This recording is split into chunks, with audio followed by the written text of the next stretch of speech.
ሰላም ጤና ይስጥልን የተከበራችሁ የብስራት ዩቲዩብ ተከታታዮች የዕለቱን የብስራት የመረጃ ሰዓታችን እነሆ ተጀምሯል። ከመረጃዎቹ ጋር እኔ ምህረት ታደሰና እንዲሁም ባልደረባዬ ሰላማዊ ነጋሲ አብረናችሁ ቆይታ እናደርጋለን። የሀገር ውስጥ መረጃዎችን እናስቀድማለን።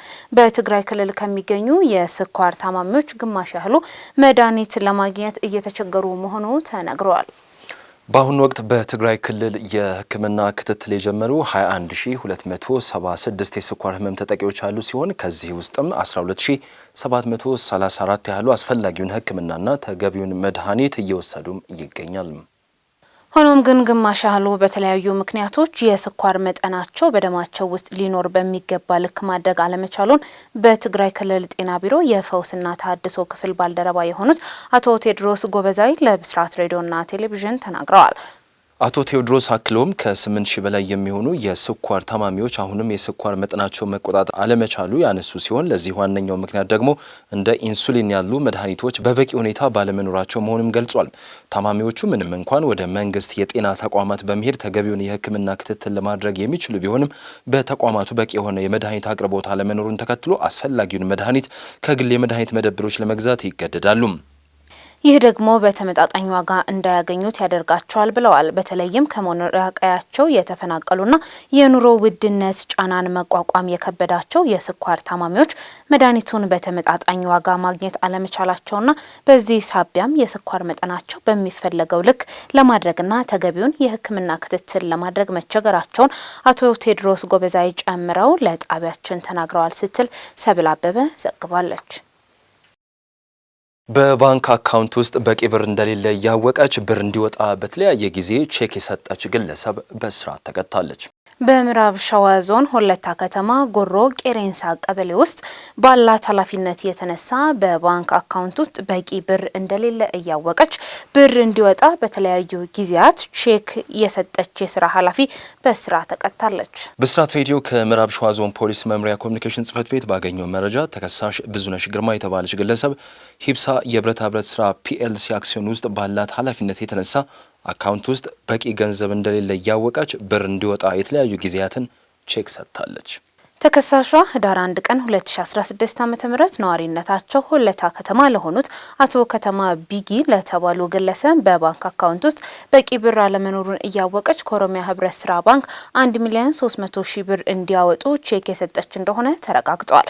እንዲሁም ህዳር 21 ቀን 2016 ዓ.ም በተመሳሳይ ለአቶ ከተማ ቢጊ ለተባሉ ግለሰብ 1 ሚሊዮን ብር ቼክ በመስጠት በአካውንት የሌለ ብር እንዲከፈል ያደረገች ሲሆን በተጨማሪም ታህሳስ 2 ቀን 2016 ዓ.ም በድጋሚ ለአቶ ከተማ ቤጊ የ1 ሚሊዮን ብር ቼክ በመስጠት እንዲከፈል አዛለች። ተከሳሿ ከዚህም ሌላ ታህሳስ 5 ቀን 2016 ዓ.ም ለተበዳይ አቶ ከተማ 1 ሚሊዮን ብር ቼክ ቆርጣ የሰጠች ሲሆን እንዲሁም ታህሳስ 21 ቀን 2016 ዓ.ም 1,700,000 ብር ቼክ ለግለሰቡም ሰጥታለች። ግለሰቡ ሁሉንም ቼኮች በመያዝ ታህሳስ 22 ቀን 2016 ዓ.ም የኦሮሚያ ህብረት ስራ ባንክ ሆለታ ቅርንጫፍ በመሄድ የታዘዘውን ገንዘብ ሲጠይቁ በታዘዘው አካውንት ቁጥር ውስጥ የተጠየቀውን ገንዘብ አለመኖሩ በመረጋገጡ ጉዳዩ በፖሊስና በአቃቤ ሕግ እንዲጣራም ተደርጓል። ተከሳሿ ባላት የስራ ኃላፊነት ለአቶ ከተማ ቤጊ በ5 ቼክ በአካውንት ውስጥ የሌለ የገንዘብ መጠን ከ6 ሚሊዮን ብር በላይ በማዘዟ የምርመራ መዝገቡ ሊጣራባት ተችሏል።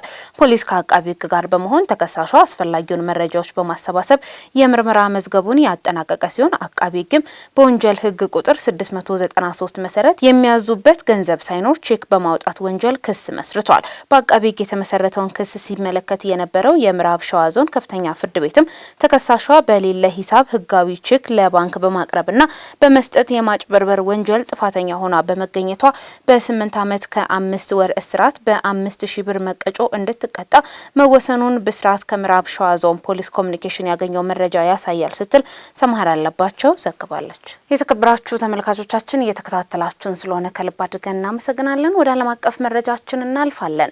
ትራምፕ በአሜሪካ የሚኖሩ የ240,000 ዩክሬናውያን ህጋዊ ፍቃድ ሊሰርዙ ነው።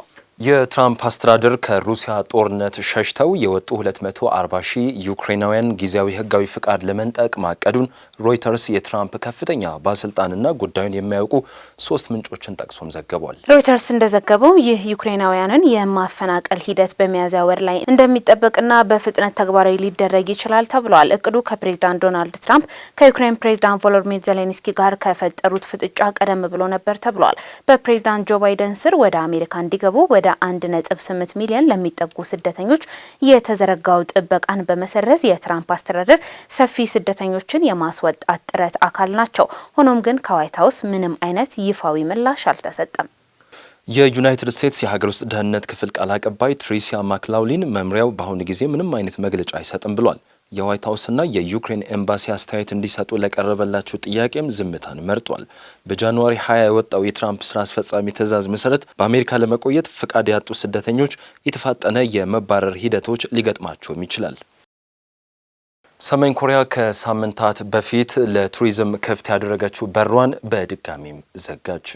ሰሜን ኮሪያ የመጀመሪያዎቹ ምዕራባውያን ቱሪስቶች ከ5 ዓመታት በኋላ ለመጀመሪያ ጊዜ ወደ ሀገሪቱ ከገቡ ከሳምንት በኋላ ቱሪስቶች ሀገሪቱን እንዳይጎበኙ አግዳለች። ሰሜን ኮሪያ እንደ አውሮፓውያን አቆጣጠር በ2020 መጀመሪያ ላይ በኮቪድ-19 ወረርሽኝ የተነሳ በሯን የዘጋች ሲሆን በ2023 አጋማሽ ላይ ገደቦችን መቀነስም ጀምራለች።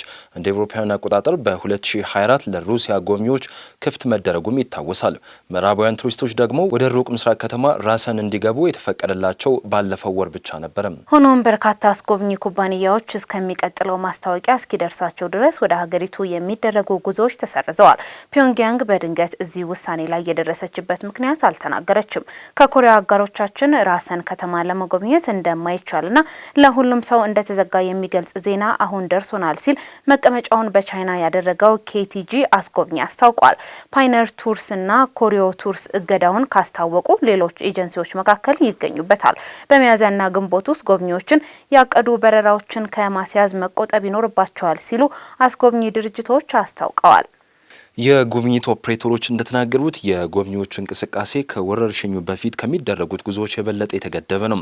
በጎዳናዎች እንቅስቃሴ ወቅትና ከአካባቢው ነዋሪዎች ጋር የመነጋገር እድሎች ቀንሷል።